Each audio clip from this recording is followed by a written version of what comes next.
Harry Otto was buried in a small cemetery near where Monona, Crawford, Ida, and Woodbury counties touch after dying in World War I.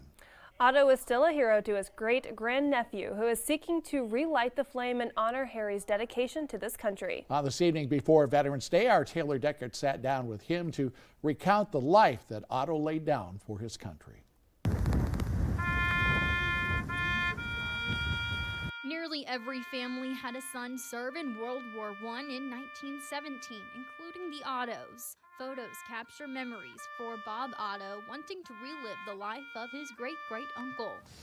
This was a picture of Harry, his family picture. Harry Otto was someone that Bob often thinks about and looks after his gravesite just up the road from his home. It's not a large cemetery, but it's well cared for. My wife and I care for it, and we try and keep it looking as presentable as we can. Harry is remembered as a Gold Star hero killed in combat. Serving in the 316th Infantry, a section of the United States Army Reserve, Harry had arrived overseas only a few months before he died in the battle on Hill 378. We have the freedoms that we have today. They sacrificed their time for those that did return, and those that didn't, they sacrificed their life.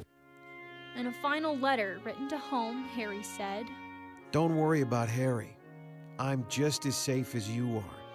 If I should come back, it will be all right. And if I don't, it will be all right too.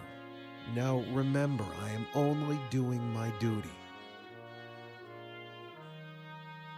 He was only in for maybe two and a half months before he gave his life, just shortly before the war ended. His body was found 30 feet from a machine gun on the hill in France and rested there until he was moved back to the States. Certainly shows that he was a hero to be in the front lines and working under those conditions to ensure our freedoms and democracy that we have today. He was returned home to Danbury back in 1921, 100 years ago. Guards stayed by his casket until it was taken home by family. The casket rested on the porch of the Reverend for the service. The funeral then proceeded to the Otto Cemetery, where he still rests today. 100 years ago, a large number of people gathered here. An estimated 1,500 people were in attendance. At the time that the ceremony ended, there were still people coming a half a mile away from the cemetery. The cemetery is now known as the Otto Cemetery in memory of Harry R. Otto.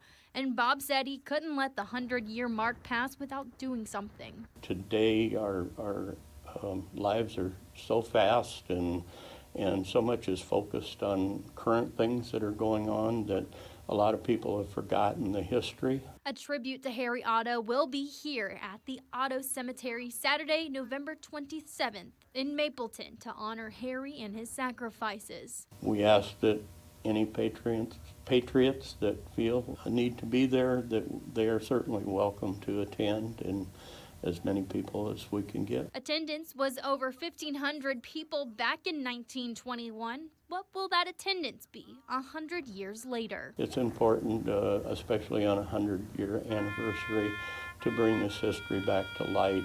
Reporting in Mapleton, Taylor Deckard, Siouxland News.